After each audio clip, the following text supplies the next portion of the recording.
This conference will now be recorded. Today's topic is why you should consider black oats in your cover crop program. And I always like to give a little bit of history with where I'm coming from, so you know. And I will also say that I certainly don't consider that I know everything about where black oats has originated from and all that, and also some of the aspects of managing it. But I have indeed been using it for quite a while now. I believe I was first introduced to black oats roughly 20 years ago, I'm going to say, and it was through a talk I heard by Wayne Reeves, who was worked with, I believe, the NRCS at Auburn University. Maybe he was with Auburn Extension. I guess I'm not sure right there, but he was talking about it, that he had seen it being used extensively in South America, particularly in Brazil. And so that is where I had heard about it first. And some of the reasons I remember him stating why it was a preferred cover crop was it seemed to really do really good about suppressing weeds, and it really had a good correlation of increasing the following crop yields. So obviously there's things that get your attention, and through I guess a series of connections there that he had with some of the plant breeders in Brazil, there was a variety called Soil Saver Oats that was jointly released by Auburn University and the Institute of Agronomy of Parana, Brazil. And that variety was the first one I got my hands on and was able to plant it, like I said, roughly 20 years ago. And I planted it for 2 years here on my farm in southeastern Pennsylvania. And at that point, I did not see a lot of advantages over some of the spring oats that we were growing, especially some of the forage oats that we were using as cover crop. So it didn't really catch my attention. And I will say also that the black oats that the Soil Saver oats is, the seeds are not really dark or black like you'll see some pictures of later on in some other varieties. They are looking similar to regular, I'll just call the normal oats I've been familiar with, more of a tan yellowish color. They're a little bit more longer and more slender, but they winter killed very similar to the spring oats that I was used to. So they weren't at that point, they weren't touted to be winter hardy, but for whatever reason, I didn't see the Soil Saver oats to be interesting enough for me to really actively use them on my farm here in southeastern Pennsylvania. And I'm the growth zone 6B, in case anyone is wondering.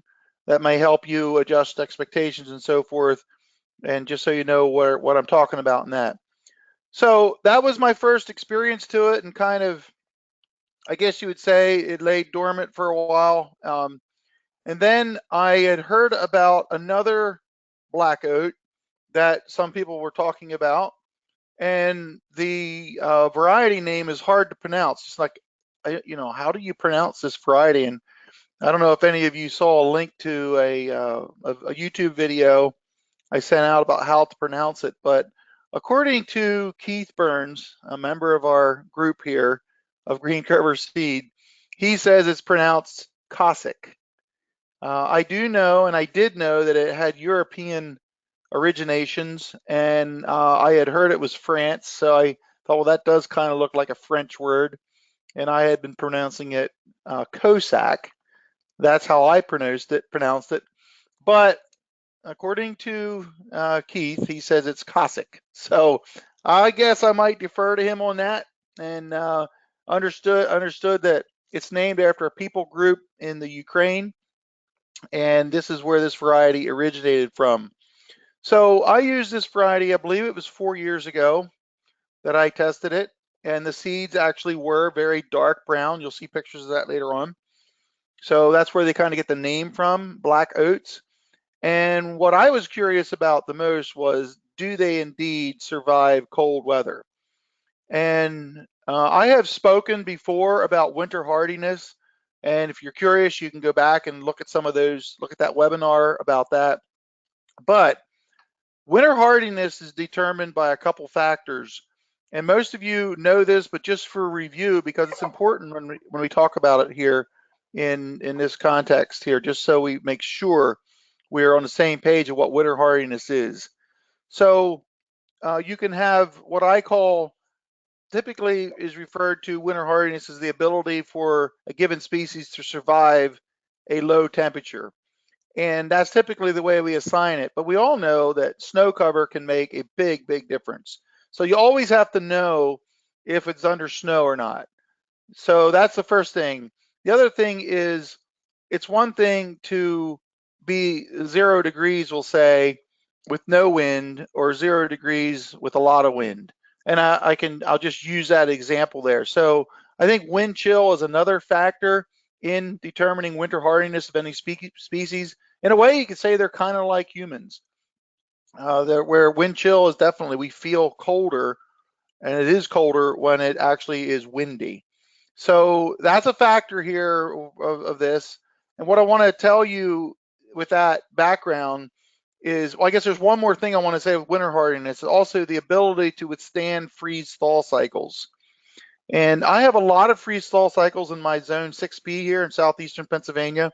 And some things that are winter hardy in the Dakotas actually won't work in our area. And I've tried it. I know this from experience. I brought cover crops in from the Dakotas that have not worked in my area because of our amount of freeze-thaw cycles. You have a colder climate, tends to get cold, stay cold, and you don't have this elongation and collapse, if you will, of the top part of the soil, which happens with multiple freeze-thaw cycles, where the soil pushes up because of the freezing and it contracts, and sometimes the roots are not elastic enough. This is something that's really known quite pertinently in alfalfa. So anyway, enough of that winter hardiness. What I want to tell you is what impressed me about this black oats was that we survived 3 nights below 0 degrees, between 0 and 5 below, and I will say very little wind, bare ground. So you need to know that. That was this the previous winter. Now I have planted some black oats this fall. I got them planted a little later than I wanted to, and we'll talk about planting dates later, but we had some temperatures down 0 and a little bit below 0 a couple times again this fall with no snow cover, and they are appearing to survive. Time will tell here once things start warming up. So for me, I have been impressed at the winter hardiness of this variety here, and I'm going to just talk about this variety. There's a couple other varieties out I've heard about it, but the Cosaque variety is clearly the most popular black oat variety now when we're talking about winter oats. So this is the variety I'm going to focus on today. There's a lot of good information about soil saver oats, and but I'm going to talk about the Cosaque variety here so that we're just clear kind of from the onset. So here's some of the advantages that I have found. The one is it has a lot of tillering, and that gives us better ground cover earlier with younger plants. And sometimes those bottom leaves that come out, especially in the fall, we can get a better ground cover than if you compare it to something like cereal rye. And this is something that is important because time is short in the fall for growth. And if we have a cover crop that can actually, the tillers or maybe more so in the spring, depending when it gets planted and everything, but it helps to get the ground covered, intercept raindrops before they hit the soil. All these things are a subtle advantage to this species. The other thing that everyone mentions, it just goes without fail, and it was talked about a little bit before we got on live here, but better quality of forage than other oats or even cereal rye and maybe triticale. And I'll just put that out as a general statement, but the forage quality of this oats is something that is grabbing people's attention. Now, you can either cut it, take it in, graze it, what have you. It is absolutely one of the key things here why you should be interested in black oats. If not, just putting it in a mix is what I recommend, but black oats itself certainly has something to be said there. And I would say from personal experience, this is kind of for those of you who would be into silage or into forage production. I have cut it in the context of, hey, I'm going to show you a picture at the end, but I've cut it multiple times, actually 3 times, where we had cut it, we had planted it and harvested it early enough before boot stage that it grew back through 3 cuttings. And I used it as a nurse crop to establish orchard grass and a little bit of alfalfa. And I couldn't believe it. It just kept growing back, which I thought that was kind of a nice bonus. I did not expect that.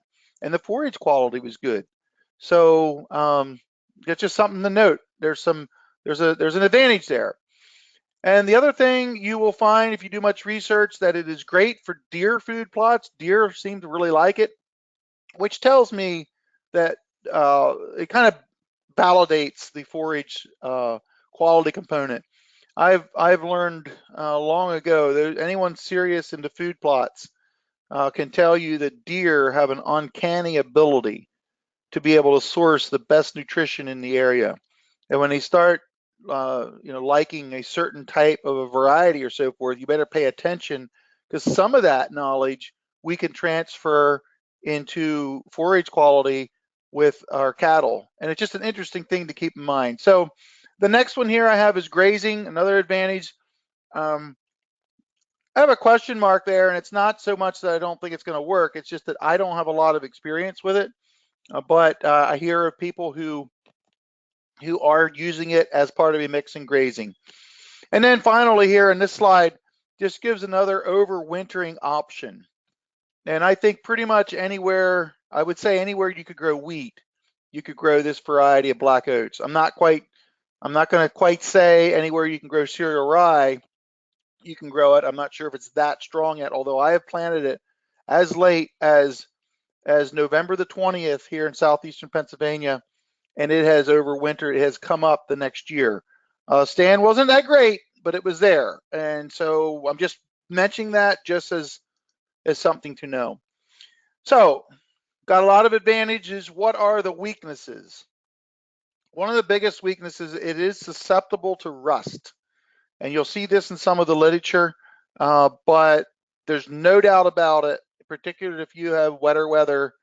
And what I noticed is on some of my later cuttings, when I started growing back, when we had a wet time there, that the rust had moved in so much that one of my cuttings, my disc mower had that brownish reddish hue over from the rust that had gotten in it. But that was because of weather and so forth. But I'm just saying you need to know this.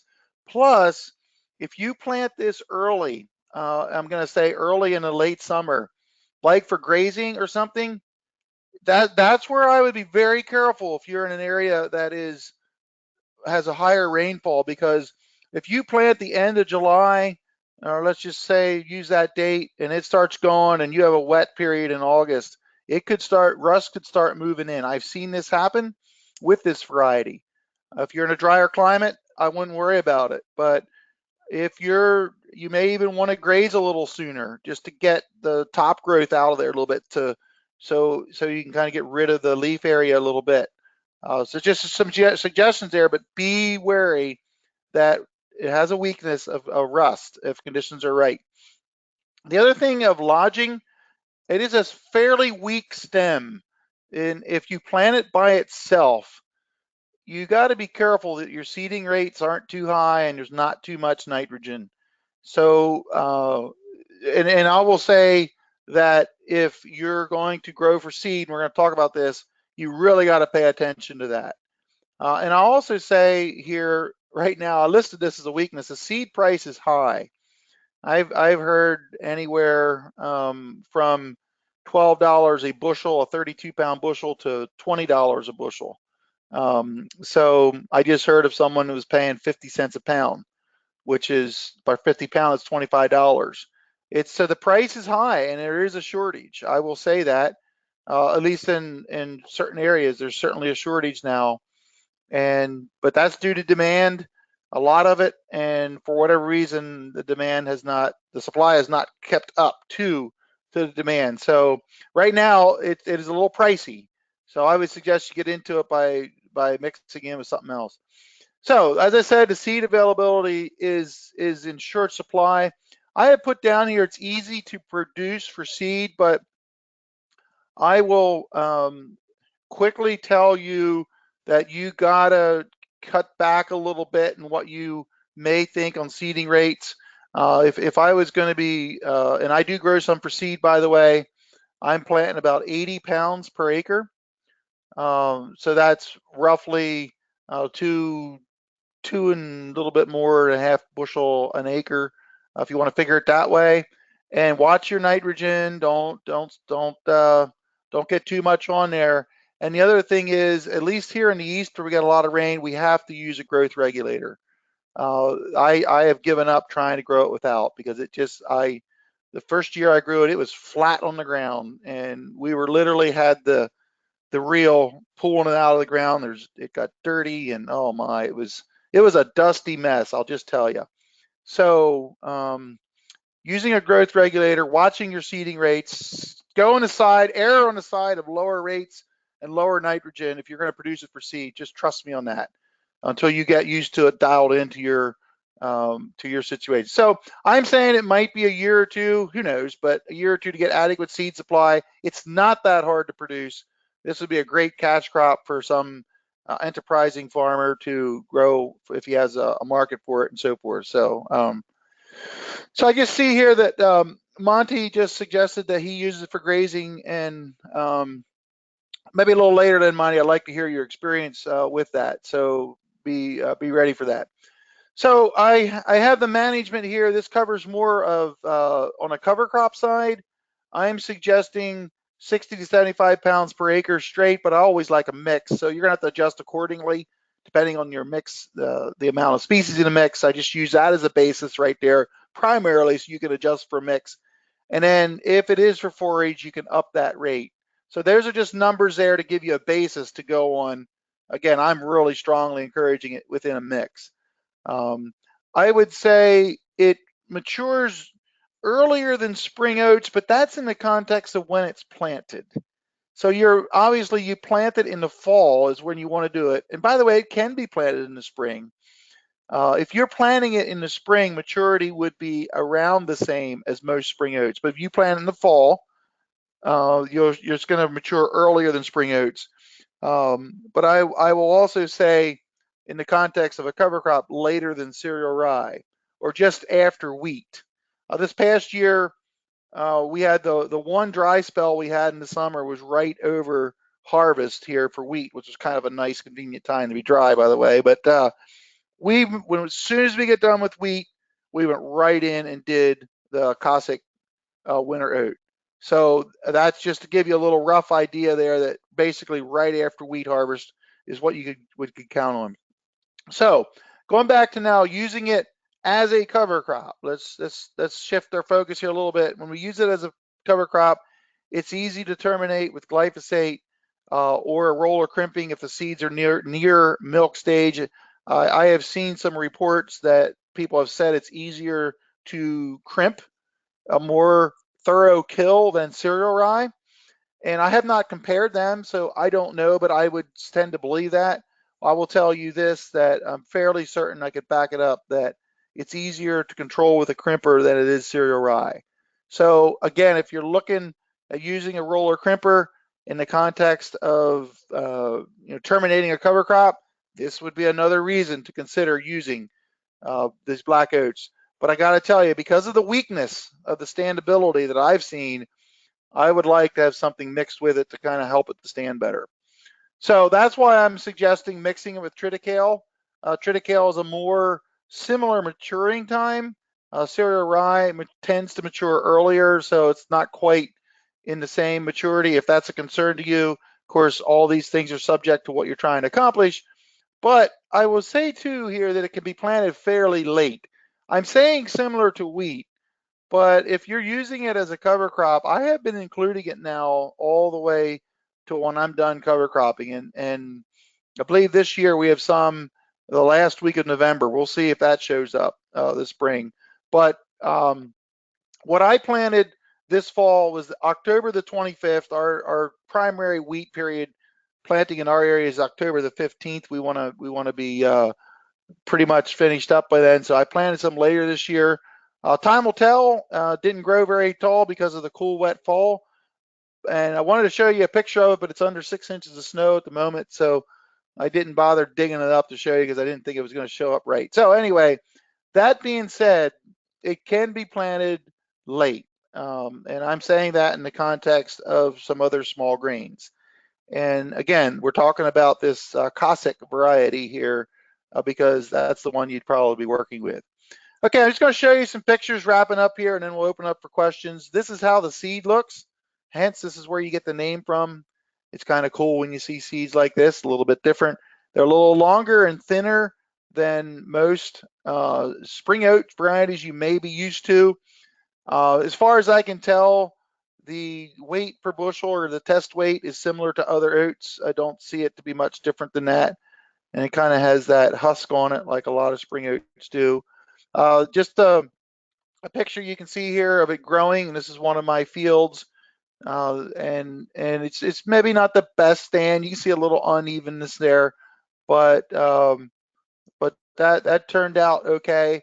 Another thing that happened 2 years ago where I saw this yellowing in it, and based on pictures, I classified it as a barley yellow dwarf virus that does can it get in some oat varieties. So I'm just going to mention this. It kind of grew out of it, and this is a virus that's transmitted by aphids usually. So just saying, this would have been, I'm going to guess here, in May sometime when this picture was taken.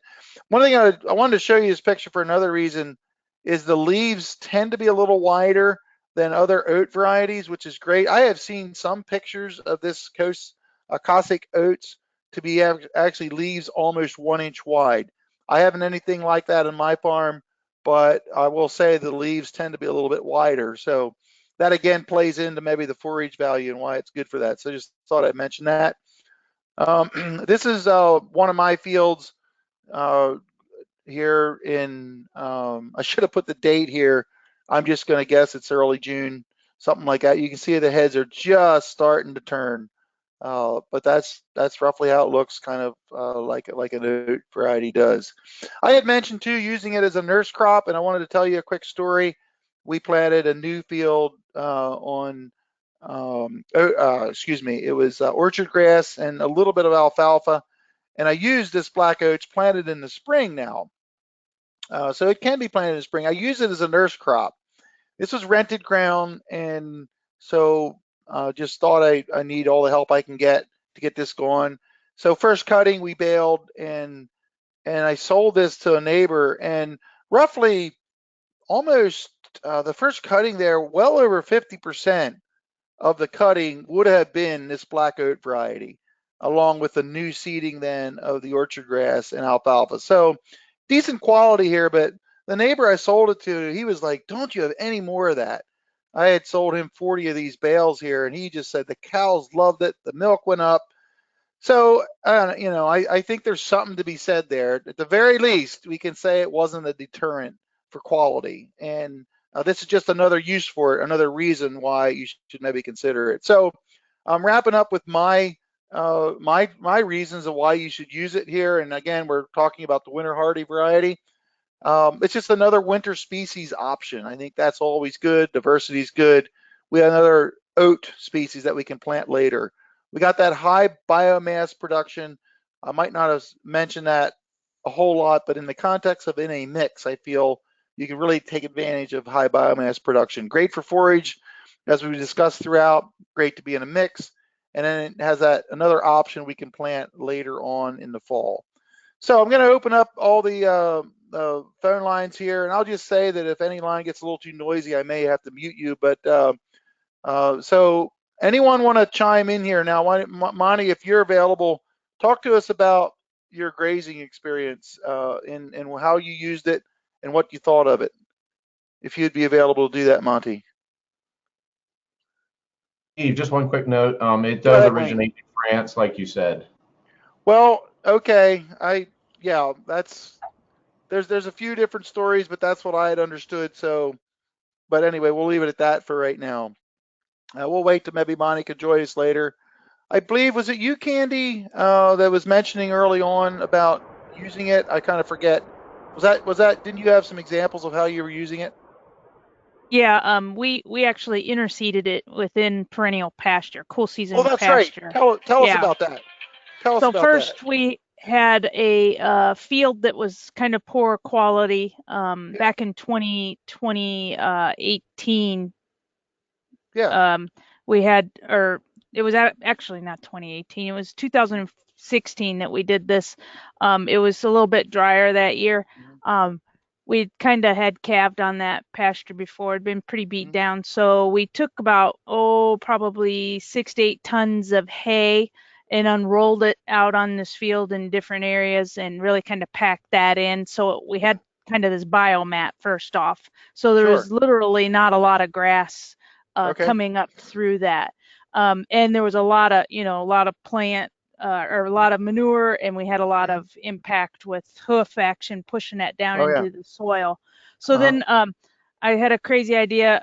This biomatting came from Del Fike, if you know him. Okay. Um, Mhm, Talked to him back in 2013 or 14 about doing mhm, that. So we thought we'd try it mhm, because it was such mhm. poor quality Okay. forage on the field. So then Okay. we went and I said, well, let's drill. This is about 14 acres. I said, Mhm, let's just try drilling something in there. So we put mhm, the large component of the carbon input there was the black oats, mhm, and then we also had the forage collards, 3 pounds of red clover just to get back some clover in this mhm, stand that used to be old orchard mhm, grass, and there was a mhm, lot of fescue in it that had mhm. just moved in.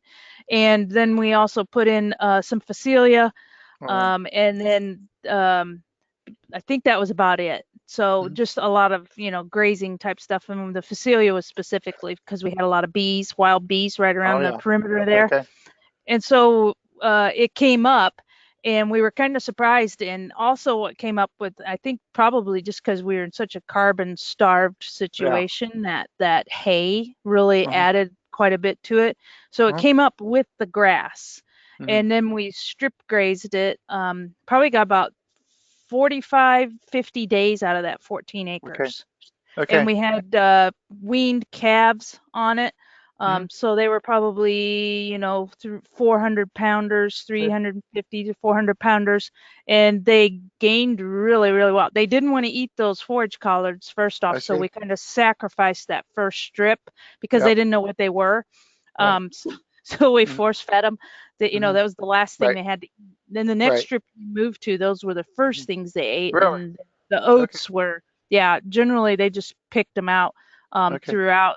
They ate everything pretty Okay. evenly, and they Mhm. did add probably 2,000 pounds of biomass that mix did, besides the Mhm. grass that was coming up in there, because it came up really fast, and so it was a lot quicker than the forage that was previously Mhm. growing there.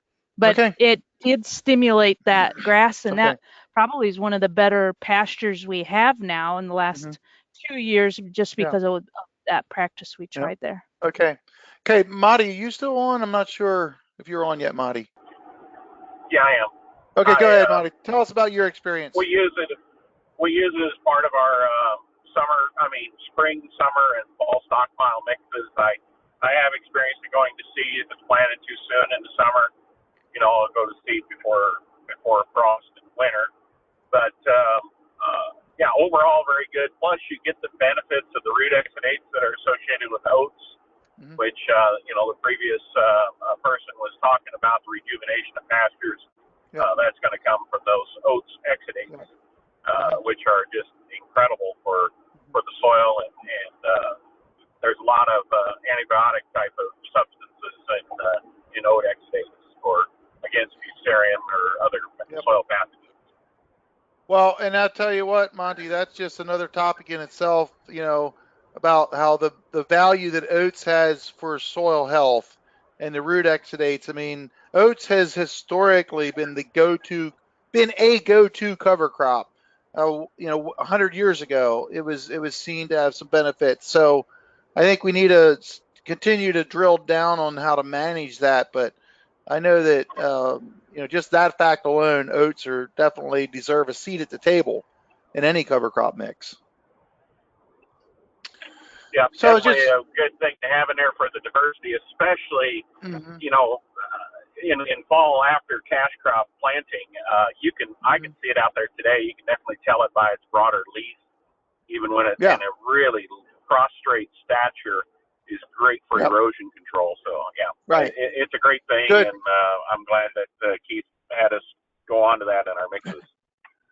Yep, good. So other questions, comments? I see Dan Curran is on. Dan Curran, I don't know if you can chime in here or not, but as I recall, you work with wildlife. I wouldn't mind hearing what you know if you can.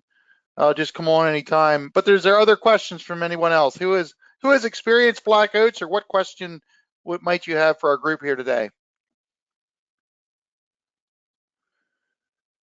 Jim?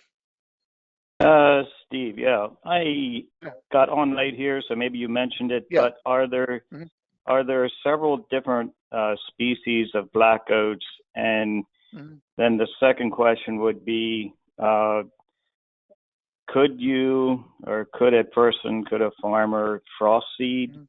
some here this Hmm. spring and get any value out of it? Yeah.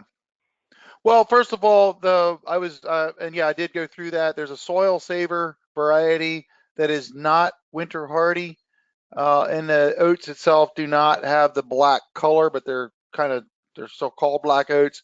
And the Cosaque, or is the way we're just calling it now, is the one I've been working with that has the black seeds. That is more a winter hardy variety. So that's the one we zoned in today because that variety is by far the most popular winter hardy black oats there is. So that's the answer to your first question. Concerning frost seeding, I have planted these in the spring, and I have a neighbor who wants me to plant some for him this spring where he couldn't get cover crops planted. So I'm going to plant them in the spring. I've done it in the spring. They seem to do well. As far as frost seeding, I think that would be really a lot of that's related to how much soil contact will the seeds themselves have. If you have 250 bushel corn residue from last year and you're just spinning them out on top of that, I would not expect a tremendous growth just broadcasting in that type of environment. Soybeans, on the other hand, maybe a little less residue now. Uh, Maybe that'd be better, but it would all be a factor on what the amount of soil, availability is there yeah. So that would be the determining factor of the success. Okay. Yeah. Lloyd, did you have a question or comment? I know you planted them last fall. Yeah, you mentioned that if you wanted to take it to harvest, that you should put some kind of inhibitor on the plant. Yeah, So a growth regulator. yeah, Yeah. what was the name of that? That's slipping my mind now. Does someone know what a typical small grain growth regulator is? It's really popular. Does anybody else know what that is? I think it starts with a P. I'll get back to that if no one knows it here right now. Brad? Okay. I think it's called Palisade. Palisade, that's it. It's Palisade. Yep, Okay. that is it. And you apply that when it's about 8 inches tall. When early on when it's about 8 inches tall, it'll shorten up the nodes. So it makes it keeps it standing better. So Palisade is what you want to apply. If there's a way to get around that, someone let me know. I'll just say that it's here in my area. It just goes down if you don't put that on, and it's just all but impossible to harvest. So Palisade is the answer to your question there, Lloyd. So that's fairly common to get. Other comments, questions? Anybody? If you're waiting there, I'll just move on. Next week we have a guest interview. I'm going to be interviewing Ryan Stockwell. He is from the National Wildlife Federation, and you're probably going to say, what in the world does someone from a group like that have to do with crop insurance? Well, trust me, he's been our farmer ally for the last, I'm going to say, half dozen years or so, where I would have to say he has actually been one of the people who has made a difference for crop insurance to be more friendly to cover crops. So I'm going to be interviewing him next week. I think it's next Tuesday. So if you're interested in crop insurance stuff, this is the one you don't want to miss. And I'll just say too, look at your email. I got a nice lineup of speakers coming up here that I want to interview to try to broaden the knowledge base a little bit over the next couple weeks. So just to continue on for today, is there any other cover crop question you have to ask? Is there any other Black Oats question or comment? Feel free. As long as there's comments, we'll keep going. If not, we'll wrap up. But other questions you may have or experience, I wouldn't mind knowing if anybody else has used Black Oats or any other questions anybody has. Any other questions for today? Tom? Not right now. I can hear you, Tom. Okay, go ahead, Tom. Go ahead. I'm good. I don't have any questions right now. Oh, okay. I see your mic came on. Okay, great. Anybody else have any questions for now? Avery? Yeah, this is more related to sorghum Sudan grass. I was wondering if anybody on the call Okay. happened to have any experience grazing that in the wintertime, like after it's frozen. Sorghum. Anybody have experience grazing sorghum Sudan grass during the winter after it's frozen? I don't know if Monty, if you're still on, I think you did, but anyone else? Candy? Yeah, we do that a lot here in Kansas. I mean, that's pretty much a staple of the mixes that are planted after wheat, and then after November, that when they get a freeze, they'll start strip grazing those, or rotationally grazing, or tight grazing those. Okay, and you're finding the quality stays high with it? Oh yeah, as long as you don't graze it within that 2 weeks after you get a freeze because of the that prussic acid issue, you're fine, and the quality is really, really good. And that's one of the reasons why they have that as a pretty good dominant portion of the mix. A lot of them are using the break. I can never say that word. Break-a-tick.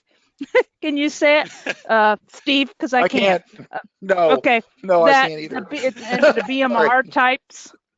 The Yes. break-a-tick, it's a dwarf type, and the BMR. They have a little bit better palatability and quality than just regular old Sudex or those types of things. Right on, thanks. So how many pounds would they put in a mix, if you don't mind me going for detail? Oh, ballpark. 8. I think around 8. Let me look here. I got a list of mixes, or just email me. See my name on the list there, candy.thomas@usda.gov. I can send you some of the stuff that some of the guys here are putting on for rates for mixes, and some of the mixes that they're using like after wheat. Perfect. Candy.thomas. Yeah, candy.thomas@usda.gov. That's pretty easy. Yeah. Okay. The other thing I'll say, Avery, that and Candy alluded to it, it will buy from a reputable source that knows what you're doing for grazing, because they have really made advancements in the last 10 years or more of quality specifically for grazing. So just make sure wherever you're getting it from is good. So right. One other question here that was raised on the chat that I'm just going to circle back to about Black Oats is about the expense of it. I had mentioned it early on, but right now a lot of it is in the 49 cents. I've heard 50 cents a pound range, and I got to tell you, that's high. That price is high, but there's a reason for it, and it's because of demand. And I think that price will be coming down as supply meets the demand. So I would encourage you. It's worth trying a little bit of it, and just testing it to see what you like. But thanks for putting that up there. There's you who put that in the chat. So other comments or questions about any cover crop question you might have?